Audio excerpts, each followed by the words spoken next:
Ngayong October 27, nagdagsaan ang mga pet lovers para ipakonsulta ang kanilang mga alaga.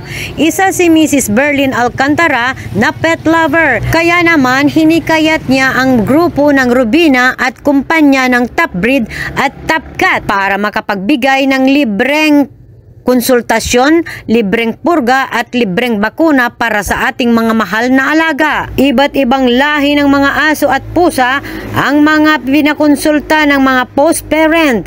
Nakadepende rin sa alaga kung ano ang ibabakuna o ipupurga ang ilalapat sa alaga. Makakapanayan po natin ngayon ang veterinaryo ng mga alaga nating mga aso, pusa. Ngayon si Dr. Edsel Braga. Siya po ang veterinary doctor po ng ating mga pets. Marami na po ba kayong nahikayat ng mga consumer, mga customer na nagpunta dito para sa inyong gawaing ganap ngayong araw na ito, sir? Yes po ma'am, actually currently naka 36 po tayo na for parents na pumunta dito sa ating activity na nagilahok, and bumili rin po sa ating dealer na si AC Commercial. Ito ko ay nakapag-negotiate kayo kay Ma'am Berlin dito sa kanyang pwesto, sir? Yes po, actually si Ma'am Berlin po yung nag-request para dito sa activity.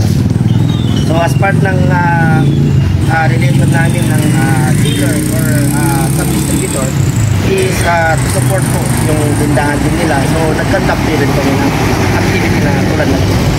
Hanggang maghapon po ba ito o half day po? Half day lang po siya ma'am.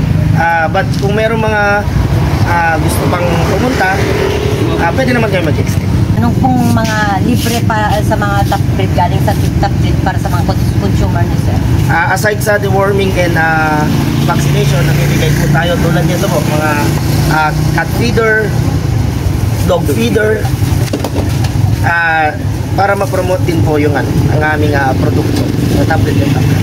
Ito po bang product niyo, sir? Affordable po ba siya sa consumer? Yes po, opo. Actually, ang Top Breed ay usually ano to po ma'am, unang gawa na dog food sa Pilipinas. Karamihan ng dog food usually imported. So si Top Breed, siya po yung nagawa po dito sa Pilipinas. Locally manufactured po. Maraming salamat po sa inyong panahon sa akin sa Mabuhay Radio Japan Worldwide sa pagpapanayam, sir. Yes, maraming salamat po. Saan po yung pusa mo, ma'am? Ay, hindi ko siya dala. Nasa bahay. Ay, kaya bumili ka po ng kanilang products, ma'am. Taga saan ka, ma'am? Mapula-pula, ma'am. Baksay, Mapula-pula. Dati ka na po bang gumagamit ng Top Breed, ma'am? Ay, hindi pa po. Ngayon pa lang, ma'am. Sige. Salamat po, ma'am. Sa pag-aalaga ng mga hayop, nagsisimbolo ng mabuting pagkatao. At ika nga, mas mainam mag-alaga ng hayop kaysa mag-alaga ng taong asal hayop. Yan ang Mabuhay Radio Japan Worldwide News na walang takot, walang pinapaboran. Ako po si Maylin Taruk Agkawili, Sembatyo number 3. Magkaisa tayo, Pilipino!